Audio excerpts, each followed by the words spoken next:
Australia तो ऐसे जा रहे हैं कि मतलब अभी ऑस्ट्रेलिया ने वीजे वगैरह उन्होंने हाँ जी, कम कर दिए। आपको बहुत स्ट्रगल करना पड़ता है। तो आप, Germany is a very good option. बाकी बाकी जो आपके पास ऑप्शंस हैं, अब जैसे ऑस्ट्रेलिया है, कनाडा है, यूके है, तो उनमें और जर्मनी में सिर्फ ये फर्क होता है कि के लिए तो वो आपको इजीली मिल जाता है, आपके पास कंपनी का कॉन्ट्रैक्ट होना चाहिए। तो ये दूसरा तरीका है कि आप डायरेक्ट ही जॉब वीजा पे इधर आ जाएं, जर्मनी आ जाएं। सिस्टम, सोशल लाइफ है हमारी उधर। इधर आके आपको फिर ये फील होता है कि अक्सर लोग, आपने देखा होगा, डिप्रेशन में चले जाते हैं, उन्हें बहुत से जो है ना वो मेंटल मसले शुरू हो जाते हैं। सो असफर साहब हमारे साथ पॉडकास्ट का पॉडकास्ट में मौजूद हैं। तो हमारे आज मेहमान हैं, तो इनसे एक ज़रा ज़ाती सवाल पूछते हैं। जिस तरह वो कहते हैं ना कि मार्च से सैलरी नहीं पूछनी चाहिए। खैर, तो असफर भाई, जर्मनी के अंदर एक बंदा जो है वो फुल टाइम जॉब शुरू करता है, ठीक है, क्योंकि बहुत से स्टूडेंट होते हैं वो पार्ट टाइम पे जॉब कर रहे होते हैं। तो अगर वो फुल टाइम जॉब करता है तो वो कितनी सैलरी अर्न करता है बेसिक लेवल से, अगर फुल टाइम पे अगर कोई जॉब शुरू करता है। और दूसरा ये है कि वो क्योंकि जर्मनी के अंदर आजकल महंगाई भी काफ़ी ज़्यादा बढ़ गई है रिसेशन की वजह से, यूक्रेन वार, ये वट एवर, पूरी दुनिया में रिसेशन है तो चीज़ें वगैरह महंगी हैं, ग्रोसरी, रेंट वगैरह। तो ओवरऑल मुझे कोई कैलकुलेशन बता सकते हैं कि कितनी अर्निंग स्टार्ट होती है एक नए बंदे की, और कितना है वो सेव कर पाता है ताकि वो पीछे फैमिली को भी सपोर्ट कर सके, यहाँ पे भी इतनी अच्छी लाइफ गुजार सके। तो एज अ सिंगल बता दें, तो फिर शादीशुदा वगैरह भी दोस्त होंगे, उनसे भी पूछ लीजिएगा। चले, ये बड़ा आपने अच्छा सवाल वैसे पूछा है। और तनख्वाह जो है अब किसी को, आपको किसी से पूछनी भी नहीं चाहिए। और जर्मनी में मैं वैसे भी बताता चलूंगे, जर्मनी में बाय लॉ भी आप जो है ना वो तनख्वाह अपनी शेयर इस तरह जो है ना वो, मतलब आप ये अच्छी चीज नहीं समझी जाती वर्क एनवायरनमेंट में कि आप अपने कलीग से पूछोगे यार तुम्हारी अ, कितनी तनख्वाह है या ऐसे ही है, तो ये वो तो पाकिस्तान में भी एचआर कहते हैं, लेकिन पता सबको होती है। लेकिन ये लोग इस चीज को जरा स्ट्रिक्ट लेते हैं। बहरहाल, हम्म, एज अ हम्म, फ्रेशर जो है वो आप, एज अ फ्रेशर आप 50K के राउंड अबाउट जो है ना आपकी सैलरी होती है। आप जब मार्केट ज्वाइन करते हो तो ये डिपेंड करता है, वेरी करता है कंपनी टू कंपनी, लेकिन plus minus few thousand 50K की रेंज में आपकी जो है ना पर एनम सैलरी होती है। और 42% आप सिंगल हो अगर, और आप फ्रेशर हो, ऑलमोस्ट 42%, 41% आपका टैक्स होता है उसमें से। तो बड़ा पोर्शन जो है आपका, बड़ा चंक जो है वो, कहने को आपकी 5,000 यूरो तनख्वाह है, लेकिन जब वो आपके पास आती है तो आपको पता चलता है कि मैं लुटिया गया। तो ऐसा एवरेज, और एवरेज जो है ना फ्रेशर जब आप जाते हैं जॉब मार्केट ज्वाइन करते हैं तो आपकी राउंड अबाउट 2400, 2500, 2600 यूरो जो है ना वो महीने की आपके अकाउंट में आ रही होती है। लेकिन अभी ये है कि अभी इन्फ्लेशन की वजह से जो नई हायरिंग हो रही हैं कंपनीज, अब पे जो है ना वो थोड़ी सी बेहतर, जो हायर कर रहे हैं वो थोड़ी सी बेहतर भी दे रहे हैं। और अगेन सिटी टू सिटी भी वेरी करता है। अब बड़े सिटी में आपकी म्यूनिक में होगे तो आपकी ऑब्वियसली मंथली जो है या आपकी पर एनम जो है वो 5-6 हज़ार ऑन एवरेज दूसरे सिटी से ज्यादा होती है, क्योंकि कंपनी को पता होता है कि म्यूनिक एक्सपेंसिव है। तो सिटी टू सिटी वेरी कर रहा होता है लिविंग एक्सपेंस आपका। बेसिकली कुछ सिटी ज्यादा महंगे होते हैं, कुछ खासतौर पे जो बायर्न रीजन है, बवेरिया है, ये जरा ज्यादा महंगा होता है, इधर लिविंग कॉस्ट आपकी ज्यादा होती है। ईस्ट में चले जाए अभी कम है, तो 2500-2600 यूरो में से आपका जो आपके पास टैक्स के बाद आता है, उसमें से फिर आपका एक बड़ा पोर्शन जो है ना वो आपके रेंट में चला जाता है। अगर आप सिंगल हैं तो आप अगेन सिटी टू सिटी आपकी लिविंग कंडीशन वेरी करेंगी, लेकिन अगर आप ऑन एवरेज लगा लें तो 700-800 यूरो आपकी जो है ना वो, मतलब आजकल स्टूडियो अपार्टमेंट भी जो है ना इतने का आपको मिलता है, 700-800 यूरो का। तो आपका ये रेंट में चला गया। उसके बाद आपका जो है ना वो मतलब मुख्तलिफ कॉस्ट होती हैं, डिपेंड करता है आपका हीटिंग रेंट, मतलब हीटिंग इंक्लूडेड है रेंट में, ये सेपरेट है, ये इंटरनेट का बिल आपका वो हो गया। वो तो आपकी जो लिविंग कॉस्ट है, फिर आपकी आ जाती है लाइफस्टाइल पे कि आप किस तरह का खाते हो। आप ज्यादा टेक आउट्स करते हो, बाहर खाते हो, आप या घर में बना के खाते हो, अपनी ग्रोसरी शॉपिंग करके खुद बनाते हो। तो ऑन एवरेज जो है ना ये, मतलब आप ये अगेन पर्सन टू पर्सन होगा, लेकिन आप 400-500 यूरो इनका भी लगा लें तो आप, अगर आप मतलब ऑन एवरेज आप अगर अच्छा अपना लाइफस्टाइल थोड़ा मतलब नॉट वेरी हाई, ना ही बिल्कुल ही आप लो हो जाएं, तो आप मॉडरेट सा आपका हो तो आपका 1400-1500 यूरो में जो है ना वो आपका अपना खर्चा होता है महीने का, उस जो है रेंट मिला के और फूड और ग्रोसरीज और ये वो। तो आपका ये 2500-2600 में से ये खर्चा हो जाता है। बाकी जो है आपका 1000 यूरो ऑन एवरेज कर लें, आपकी सेविंग हो जाती होगी। लेकिन अगेन ये आप पे अपने पे डिपेंड करता है। आप अगर सस्ता वोनम कोई ढूंढ लें, सस्ती रिहाइश ढूंढ लें, आप खाने का खर्चा आपका कम हो, आपको मतलब अपने लाइफ स्टैंडर्ड पे आप पे होता है कि आप कितना लगाते हैं। लेकिन ऑन एवरेज आपको मतलब आप सही गुजारा करें तो आपका 1400-1500 महीने का हो जाता है खर्चा। मतलब मैं अगर कैलकुलेशन करूं तो एक बंदा जो फ्रेश जॉब शुरू करता है वो साल के अंदर अपनी मेरान निकाल लेगा। नहीं, अगर आप मेरा मेरा 1000 मेरा 1000 के हिसाब से करें तो 24 बनता है साल का, तो साल के हिसाब से देखा जाए तो 6 महीने के अंदर जो है वो नहीं, 6 महीने 1000 के हिसाब से 12 बनता है, आपसे डबल आ, करके 1000 डबल के हिसाब से 1000 से वही।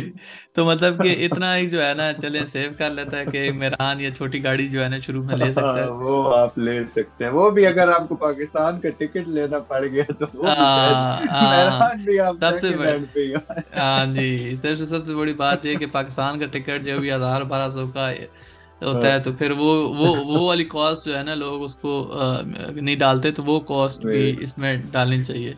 तो ये आपने मुझे असल में बताया वो कि ये है कि जर्मनी जो है वो सोशल स्टेट है, तो इधर इक्वेलिटी मेंटेन रखते हैं। अगर आप मतलब आप professional job, blue collar job नहीं भी कर रहे हैं, अगर आप मजदूरी भी कर रहे हैं, तो आपकी इतनी ही होगी, एवरेज इनकम इतनी होगी, आपका एक ही लेवल है। मतलब डिस्क्रिमिनेट नहीं करते हैं वो लोग कि अगर मजदूर है तो जैसे हमारा होता है ना कि वो तो सिस्टम में बिल्कुल एंड पे होता है वो, तो ये इक्विवेलेंट ही रखते हैं। तो सोशल सोशल सिस्टम यही है जर्मनी का। और फिर आपका ये होता है कि जैसे जैसे आपका एक्सपीरियंस फिर बढ़ता है, फिर आपका जो है वो पे भी बढ़ती जाती है। अगर आपकी फैमिली आ जाती है तो फिर आपका टैक्स कम हो जाता है, उसकी वजह से आपको थोड़ा बेनिफिट हो जाता है, और पे आपकी बढ़ती है आपको फिर।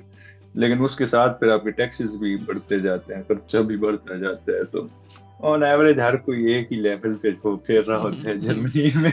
मतलब इसका मतलब है कि जर्मनी के अंदर ज़्यादा सैलरी होगी तो फिर जो है वो लेकिन एक इसका फायदा है कि आपका रेंटे शेंटे वो कहते हैं ना, अब रेंटे भी 67 ईयर्स के बाद जाके मिलेगा। तो हाँ, वो उतने तक आप रहे तो फिर आप ले सकते हैं। हाँ, लेकिन अल्लाह पाक सेहत दे। लेकिन कहने का मकसद ये है कि जो है कि जितनी आप ज़्यादा मतलब अर्निंग करते हैं उतना ज़्यादा टैक्स होता है। लेकिन ये है कि फॉर अ लॉन्ग टर्म ये है कि आपको ये एडवांटेज होता है कि आपको ये सेटिस्फेक्शन होती है कि यार जो मैंने एजुकेशन हासिल की है तो मैं उस फील्ड रिलेटेड जॉब कर रहा हूँ, तो देखें अर्निंग इज समथिंग एल्स। और बिल्कुल लेकिन ये है बिल्कुल। कि आपको एक प्रोफेशनल जॉब इजी, आपने सिर्फ जाना है कंप्यूटर पर जरा जाके हम्म। बैठना है, काम करना है और नहीं, इसके बाद इतना आसान भी नहीं होता जितना आप कह रहे नहीं, मतलब कहने का मकसद हैं। आसान आसान नहीं होता, लेकिन जो बाकी आपको ज़हनी तौर पे ये सेटिस्फेक्शन तो होती है ना कि आप जो काम कर रहे हैं वो आपकी फील्ड रिलेटेड है। अगर फर्ज करें आप बिल्कुल लीफर बिल्कुल कर रहे हो या फिर कोई और काम कर रहे हो, ऑड जॉब जिसे कहते हैं, वो बिल्कुल कर रहे हो, तो बिल्कुल। फिर आप ये आप माइंड पे कर रहे होंगे यार मैंने डिग्री की है ये वट है, लेकिन एट द एंड कमाते सारे यही है। एक होता है कि थोड़ा आप वो जो है एक बंदे को ये फील होता है यार चलो मैं अपनी फील्ड रिलेटेड कमा रहा हूँ, तो लेकिन at the end money matters. लेकिन ये है कि फिर आपको लॉन्गर रन में फायदा होता है, एक एज के बाद फिर आप और जॉब जो है वो अक जाते हैं, लेकिन बिल्कुल इस बिल्कुल एक एज के बाद आपका एक्सपीरियंस हो जाता है, फिर आप जब हायर पोस्ट पे चले जाते हैं तो उसका एडवांटेज हो जाता है। अच्छा, बिल्कुल बिल्कुल। अच्छा असफर भाई एक और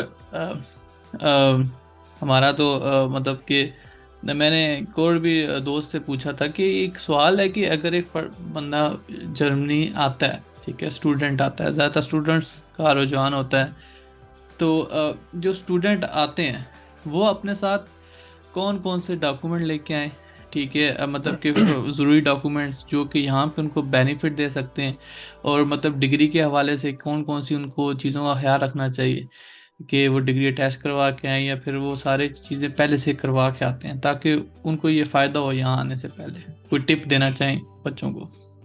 टिप ये है कि आपके जो डॉक्यूमेंट्स आप जो उधर ही आपने नोटरी करवाए थे या टेस्ट करवाए थे, वो एडमिशन आपका जब हो जाता है उसके बाद आपके वो इधर किसी काम की नहीं होते हैं। जिधर आप आके रखेंगे वो उधर ही पड़े रहेंगे। ऑब्वियसली आपकी डॉक्यूमेंटेशन जो है वो आपकी पूरी होनी चाहिए। आपके पास सारे डॉक्यूमेंट्स, जितने भी रेलेवेंट डॉक्यूमेंट्स होते हैं, आप हमेशा जो है ना अपनी डॉक्यूमेंटेशन पूरी रखें, और स्पेशली जर्मनी आने के बाद आपको पूरी रखनी होती है।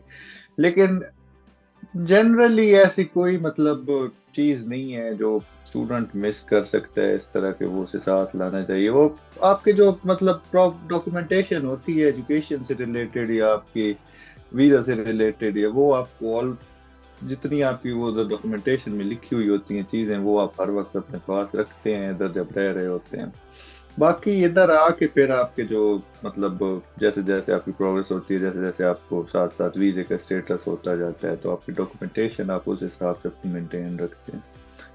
मैं इसमें एक ऐड करना चाहूँगा कि मेरे ख्याल में जो भी स्टूडेंट आ रहे हैं वो एक ड्राइविंग लाइसेंस वहाँ से करके आए, क्योंकि हाँ ये ये एक मुझे किसी ने टिप दी थी, उसका मुझे एडवांटेज बड़ा हुआ था कि हाँ मतलब कि उसमें ये होता है ना कि आपके जो स्टूडेंट होते हैं वो कम लगते हैं थोड़ा सा आपको, आपके दोस्त, अगर आपका लाइसेंस पुराना हो तो आपकी 2 साल की जो प्रोबेस साइट है तो वो भी नहीं खत्म हो जाती है। तो हाँ ये आपने अच्छा ये ये तो बिल्कुल इसी तरह फ्यूचर शाइन का आपको जो है ना, फ्यूचर शाइन आपके पास उधर से आप बनवा के अगर आते हैं तो वो आपके लिए ज्यादा बेनिफिट होगा। हम्म, इधर आके फिर एक्सपेंसिव बहुत है फ्यूचर शाइन जो है ना, अगर आप हम्म, जीरो से शुरू करते हैं तो वो आपके हम्म, लिए बहुत हाँ, एक्सपेंसिव तो है। यहाँ पे वो काफ़ी एक्सपेंसिव होता है। अच्छा, ये तो आपने डॉक्यूमेंट्स का बताया। अच्छा, एक और सबसे बड़ा मतलब जो क्वेश्चन है कि एक स्टूडेंट आता है, वो यहाँ पे आता है, तो ये जो जर्मनी की पीआर है उसका कौन कौन से वेज हैं, किस तरह जर्मनी की जो पीआर है वो मिलती है, कि स्टूडेंट जो है, स्टूडेंट अपने स्टेटस को परमानेंट रेजिडेंसी है जो पीआर है, तो उसके लिए क्या क्राइटेरिया रखा हुआ है कि ऊपर कोई जॉब होनी चाहिए, कोई फुल टाइम कॉन्ट्रैक्ट होना चाहिए, किस तरह जो है वो स्टूडेंट को पीआर मिलती है? अच्छा, स्टूडेंट जो है वो डायरेक्ट पीआर उन्हें नहीं मिलती है। स्टूडेंट जो है ना, आई डोंट नो प्रोसीजर उसका, जर्मन नेशनल के साथ अगर आप शादी करें तो उसका क्या प्रोसीजर है, लेकिन जो जनरली स्टूडेंट्स का होता है वो स्टूडेंट को डायरेक्ट पीआर नहीं मिलती है। डायरेक्ट स्टूडेंट पहले आप स्टूडेंट स्टेटस के बाद आप जॉब लेते हो। जॉब आपकी होती है, ब्लू कार्ड आपको मिलता है। ब्लू कार्ड का एक सर्टेन क्राइटेरिया होता है, वो अगर आपकी जॉब मीट कर रही है, मतलब उनकी एक पे की लिमिट होती है, आई थिंक वो 45K है या 43 पॉइंट कुछ के है। तो अगर आपकी पे एनुअल जो है वो इससे ज्यादा है, ये इसके इक्विवेलेंट है, तो आपको ब्लू कार्ड के लिए एलिजिबल होते हो। ब्लू कार्ड आपको मिलता है पहले। ब्लू कार्ड पे आप जो है वो अगर तो आपने B1 कर लिया तो आप 21 मंथ्स के बाद जो है ना वो आप पीआर के लिए अप्लाई करते हो, परमानेंट रेजिडेंस के लिए। और अगर आपके पास B1 नहीं है आपके पास, तो आप जो है वो 33 मंथ्स के बाद पीआर के लिए अप्लाई करते हो जॉब के साथ। और फिर आप पीआर के लिए अप्लाई करते हो, फिर आपको पीआर मिल जाती है। वो स्टेटस ये होता है, चेंज होता है कि आप जब ब्लू कार्ड में होते हो, अगर खुदा न खास्ता आपकी जॉब चली जाती है, तो आपको 3 महीने मिलते हैं जॉब सर्च के लिए। उसमें आपने दोबारा जॉब ढूंढनी होती है, और आप जो है वो उन 3 महीनों में आप जॉब अप्लाई करते हो और जॉब लेते हो, तब आपको दोबारा जो है ना ब्लू कार्ड मिलता है। तो ये एक बहुत टेंशन की बात होती है, जैसे आजकल के हालात चल रहे हैं, ले ऑफ्स चल रहे हैं कंपनीज में, तो ब्लू कार्ड होल्डर जो है वो उसके लिए ये होता है कि आपको कंपनी निकाल दे तो आपको लाजमंद जॉब ढूंढनी है, क्योंकि आपको फिर नहीं तो 3 महीने के बाद आपकी वीजा एक्सटेंशन और आगे नहीं वो करेंगे। लेकिन जब आपके पास पीआर मिल जाती है, फिर आपको जॉब का मसला नहीं होता। अगर आपको जॉब नहीं भी है आपके पास, तो आप जो है ना आप जर्मनी में रह सकते हो, आपको वीजा का कोई इशू नहीं होगा।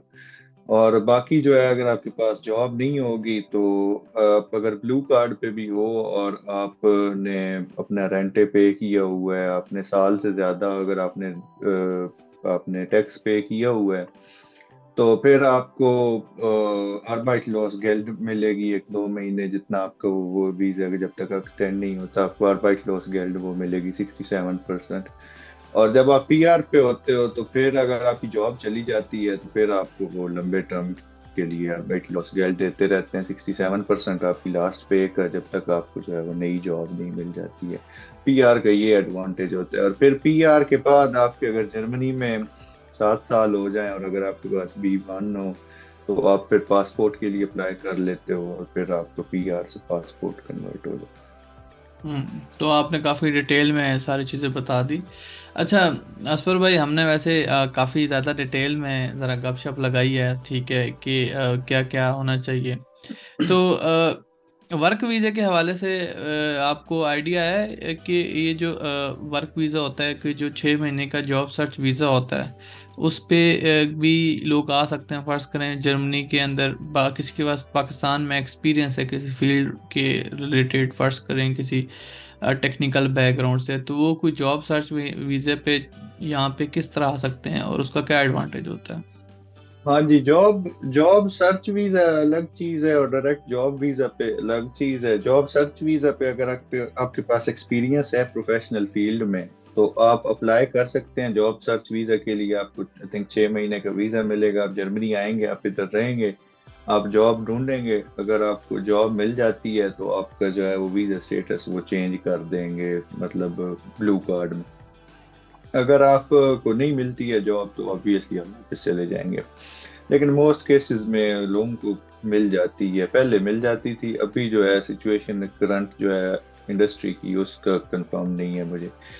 तो दूसरा ये है कि आप उधर से डायरेक्ट ही जॉब के लिए अप्लाई कर सकते हैं। काफ़ी मेरे जानने वाले दोस्त जो हैं वो अब इस तरीके से भी आए हैं कि वो उन्होंने उनके पास उधर एक्सपीरियंस था, प्रोफेशनल एक्सपीरियंस था, उन्होंने कंपनीज में अप्लाई किया, ऑनलाइन ही उनके इंटरव्यूज वगैरह क्लियर हुए, सारा कुछ हुआ और कंपनी जो है ना उसने कहा कि ठीक है आप इधर आ जाएं, कॉन्ट्रैक्ट आपको मिल गया। जब आपको कॉन्ट्रैक्ट मिल जाता है कंपनी का तो फिर आप एम्बेसी में चले जाते हैं, आप अप्लाई करते हैं वीज़ा के लिए तो वो आपको इजीली मिल जाता है। आपके पास कंपनी का कॉन्ट्रैक्ट होना चाहिए। तो ये दूसरा तरीका है कि आप डायरेक्ट ही जॉब वीज़ा पे इधर आ जाएं, जर्मनी आ जाएं। अच्छा, तो ये आपने मुझे बताया कि जो जर्मनी के अंदर दो तरह के, एक होता है कि आप खुद से अप्लाई करें और फिर यहाँ पे आके सर्च करें, और दूसरा आपने बता दिया देखें, कि डायरेक्ट। तो ये आईटी फील्ड में ज़्यादातर लोगों को जॉब जर्मनी के अंदर ज़्यादा अच्छी तरीके से मिल रही है मेरे ख्याल में। आप क्या कहेंगे, आईटी फील्ड के रिलेटेड है या और हर हर फील्ड में मिल रही है जॉब? असल में ये है कि आईटी मेन फोकस है, क्योंकि आईटी में एडवांटेज ये है कि आपको जर्मन लैंग्वेज के अलावा भी जॉब मिलने के चांसेस होते हैं। कम होते हैं लेकिन चांसेस आपको होते हैं कि आप जर्मन लैंग्वेज के बगैर भी आपको जो है ना वो जॉब मिल जाती है आईटी में। लेकिन बाकी जो फील्ड्स होती हैं जिसमें आपका ह्यूमन इंटरेक्शन होता है, आपका लोकल्स के साथ इंटरेक्शन होता है, इंजीनियरिंग की बाकी जो जॉब्स हैं, तो उसमें आपको जब तक जर्मन लैंग्वेज नहीं आती होगी तो आपको बहुत मुश्किल होता है उधर सरवाइव करना भी और काम करना। तो इस वजह से कंपनीज जो हैं वो प्रेफर करती हैं कि वो सिर्फ जर्मन स्पीकिंग लोगों को ही हायर करें। तो आईटी में इस वजह से उधर से जॉब जो है वो निस्बतन इजीली मिल जाती है। लेकिन आपके पास एक्सपीरियंस होना चाहिए, कोई आपके पास स्किल सही हो तो आपको, अगर आप अप्लाई करें तो आपको इंशाल्लाह इजीली जॉब मिल सकती है। और उसके लिए टूल्स यही हैं कि आप लिंक्डइन पे या स्टेपस्टोन पे या monster.de पे आप अप्लाई करते रहें। और जब आप इंटरव्यू प्रोसेस हो तो आप कंपनी को बता देते हैं कि मैं जो है ना इस वक्त हूँ पाकिस्तान में लेकिन जो है मैं मूव हो सकता हूँ। तो उसमें आप कंपनी, अक्सर कंपनीज को, अगर छोटी कंपनी हो तो उन्हें थोड़ा इशू होता है क्योंकि इसमें से ब्यूरोक्रेसी में से उन्हें थोड़ा सा गुजरना पड़ता है जर्मनी की। लेकिन बड़ी कंपनीज के लिए यूजुअली इतना प्रॉब्लम नहीं होता। वो अगर आपको लगता है उन्हें कि आप इस पोजीशन के लिए फिट बैठ रहे हैं तो वो आपको कॉन्ट्रैक्ट दे देते हैं। बड़ा ज़बरदस्त आपने एक्सप्लेन किया कि जॉब सर्च वीज़ा पे हम किस तरह पाकिस्तान, इंडिया या बांग्लादेश से जर्मनी आ सकते बिल्कुल। हैं। तो अब मेरा मतलब, हम इस पूरी हमारी जो पॉडकास्ट है इसको हम ज़रा इख्तिताम पसीर की तरफ लेके चलते हैं। तो अच्छा, आप मुझे बताएं कि असफर भाई, आपको तकरीबन 2018 में आए हैं, 5 साल हो गए हैं, आप स्टूडेंट, एज अ स्टूडेंट भी आपने लाइफ गुजारी है, और और उसके बाद प्रोफेशन जॉब भी कर रहे हैं। शुरू में दिल भी नहीं लगा होगा, हर स्टूडेंट के साथ ऐसा होता है, क्योंकि मैं, जो ग्रुप्स हैं उनमें लोगों की हिस्ट्री पढ़ा होता हूँ। तो अब एक ऑनेस्ट रिव्यू बताएं कि पाकिस्तान में जो बंदे काम कर रहा है, 50,000 वाली सैलरी कर रहा है, लाख सैलरी है, या फिर काम नहीं कर रहा, या मतलब उसको अपना देश छोड़ के जर्मनी आना चाहिए? इस पे ऑनेस्टली बता देंगे आप अपना क्या फीडबैक देते हैं? ये आपने बड़ा ओपन और बड़ा मुश्किल क्वेश्चन पूछा है, क्योंकि हर बंदे की जो है ना अपने अपने वो होती हैं, हम्म। सर्कमस्टांसेस होते हैं जिनमें से वो गुजर रहा होता है। लेकिन जनरली जो सिचुएशन है, जो ग्रेजुएट्स बंदा निकलता है, एक फ्रेशर होता है, जो मैंने एक्सपीरियंस की है, पाकिस्तान में आपको बहुत मुश्किल होती है कोई मतलब अच्छी अपॉर्चुनिटी मिलना, आपको बहुत स्ट्रगल करना पड़ता है। तो आप Germany is a very good option. बाकी बाकी जो आपके पास ऑप्शंस हैं, अब जैसे ऑस्ट्रेलिया है, कनाडा है, यूके है, तो उनमें और जर्मनी में सिर्फ ये फर्क होता है कि उनके लिए आपके पैसे कुछ ज्यादा ही आपको चाहिए होते हैं, लेकिन जर्मनी ये है थोड़ा अफोर्डेबल होता है। लेकिन अगेन इसके ड्रॉबैक्स जर्मनी के अपने हैं, जर्मनी के अपने मसले हैं, जर्मनी के अपने वो हैं। अगर आप चाहते हैं तो मैं आपको डिटेल में एक्सप्लेन नहीं कर नहीं नहीं, देता हूँ। डिटेल में एक्सप्लेन करें, प्रोज एंड कॉन्स जिसे कहते हैं ना। आप पहले सबसे हाँ, पहले पहले डिसएडवांटेज बताना चाहते हैं या एडवांटेज बताना? अपनी मर्जी से पहले बता दें। चले मैं आपको इस तरह शुरू करता हूँ कि जर्मनी के एडवांटेजेस ये हैं कि जर्मनी, एक तो सबसे पहले सबसे बड़ी बात कि इधर आपको एडमिशन मिल जाता है। आप दूसरा ये है कि आपको ब्लॉक अकाउंट का पैसा चाहिए होता है, वो अब यूरो का जो रेट चल रहा है, आज मैंने चेक किया था तो 230 था आई थिंक। तो आपको 10,000 यूरो ब्लॉक अकाउंट चाहिए होता है, 23 लाख रुपए आपको चाहिए होता है। तो उसके ऊपर थोड़े बहुत और एक्सपेंसेस डाल लें, टिकट का डाल लें थोड़ा ये वो, तो आपके पास अगर 25-26 लाख होगा इस टाइम पे, तो आप जर्मनी जो है ना वो आ सकते हैं। और ये एडवांटेज होता है कि आप जो पैसे आप ब्लॉक करा रहे होते हैं, आपको वो इधर आके आपको वापस मिल जाने होते हैं, हर महीने आपको उसमें से थोड़ी सी अमाउंट वापस मिल जाती है। और सबसे बड़ा एडवांटेज ये है कि एजुकेशन ऑलमोस्ट फ्री है जर्मनी में, most of the universities are free.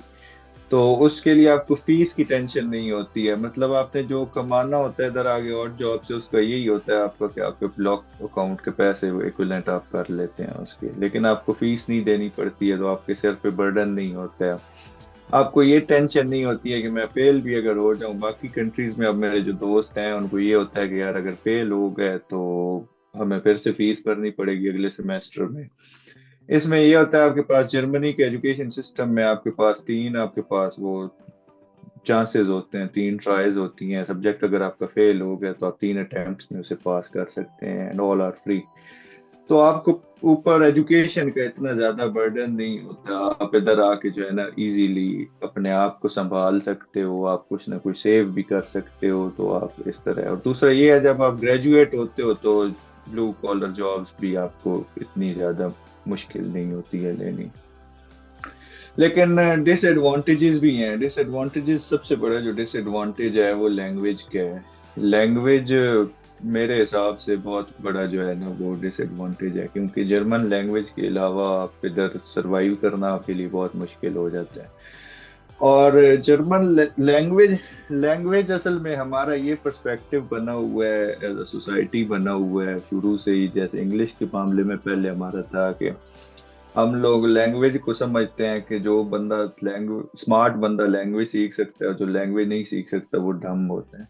ऐसा बिल्कुल भी नहीं होता। लिंग्विस्टिक्स की अगर आप स्टडीज देखें या लिंग्विस्टिक्स को देखें, तो आप हर बंदे का लैंग्वेज सीखने की अपना अपनी कैपेसिटी होती है। इट डजंट मीन कि यू आर आइदर डम और स्मार्ट। तो लैंग्वेज सीखना हर बंदे के लिए इजी नहीं होता और हर बंदे के पास का काम नहीं होता है। हम लोग ये समझते हैं कि जो बच्चा उधर से निकल रहा है उसका जीपीए 3.7 है और वो उसके लिए जर्मन लैंग्वेज सीखना कौन सा मुश्किल काम होगा, तो ये वो सीख लेगा। लेकिन अलग ऐसा होता नहीं है। जर्मन लैंग्वेज लिंग्विस्टिक्स अपने आप में एक जो है ना वो स्किल होती है आपकी अपनी, जो है ना वो डिपेंड करता है आपको कितने स्ट्रांग है लिंग्विस्टिकली। तो जर्मन लैंग्वेज सीखने के लिए आपको जो है ना, या तो अगर आप पाकिस्तान में ही हैं तो आप उधर से जर्मन लैंग्वेज सीखना शुरू करें, तो आपको आइडिया हो जाएगा कि यार ये मैं कर सकता हूँ ये नहीं कर सकता, और उस बेसिस पे आप जर्मनी आने का डिसीजन करें। लैंग्वेज के अलावा दूसरा ये है कि क्योंकि ये सोशल सिस्टम है इधर इनका ये, तो एट द एंड जिन बंदों को बहुत ज्यादा पैसे कमाने का वो होता है, शौक होता है, ये जो जिंदगी में बहुत ज्यादा एक्सेल करना चाहते हैं, तो जर्मनी मेरे पर्सनल ओपिनियन के हिसाब से जर्मनी ऐसे लोगों की जगह नहीं है। जर्मनी की सोसाइटी बड़ी स्लो फॉरवर्ड होती है, जर्मनी की सोसाइटी, इनकी प्रोग्रेस बड़ी स्लो होती है। आप एक ही जगह पे, इनकी ब्यूरोक्रेसी, आप एक ही जगह पे फंसे रहते हो, आपको बहुत टाइम लगता है आगे होने में। अगर आप, तो ये तेज बंदे को भी ये धीमा कर देती है, जो जर्मनी का जो फ्लो है ना। तो अगर आप पैसे बहुत ज्यादा कमाने चाहते हैं तो फिर आपके लिए जर्मनी जगह नहीं है। ठीक है, ये सबसे बड़ा, ये दूसरा डिसएडवांटेज है जर्मनी का, क्योंकि पेज भी आप एक सर्टेन लेवल से ऊपर नहीं जा सकते हैं, आपके जो है ना वो एक्सपेंसेस भी उतने ही रहते हैं, तो आप ऑन एवरेज ही हमेशा होते हैं। तीसरी फिर ये सबसे बड़ा डिसएडवांटेज है कि हम जिस सोसाइटी से निकल के आते हैं, हमारी बड़ी ओपन सी सोसाइटी है। हमारे जो है ना वो, हम बड़े घुलने मिलने वाले लोग हैं, या हम बड़े जो है ना वो हंसी मजाक वाले, या ओपन से जरा हमारा कल्चर है, हम जो है ना मिलते जुलते एक दूसरे को रहते हैं, सोशल सिस्टम, सोशल लाइफ है हमारी उधर। इधर आके आपको फिर ये फील होता है कि अक्सर लोग, आपने देखा होगा, डिप्रेशन में चले जाते हैं, उन्हें बहुत से जो है ना वो मेंटल मसले शुरू हो जाते हैं, बहुत से जो है ना वो। तो इस वजह से जर्मनी की सोसाइटी ऐसी है कि इंट्रोवर्ट टाइप से लोग हैं, ये आपके साथ इतने ज्यादा उस हिसाब से फ्री नहीं होते हैं जल्दी, ना ये आपके साथ खुलेंगे, ना आपके साथ तो आपको मिलेंगे, ये हाय हेलो कर देंगे। इससे ये मेरे अगेन पर्सनल वो ओपिनियन है, हर बंदे के लिए डिफरेंट हो सकता है।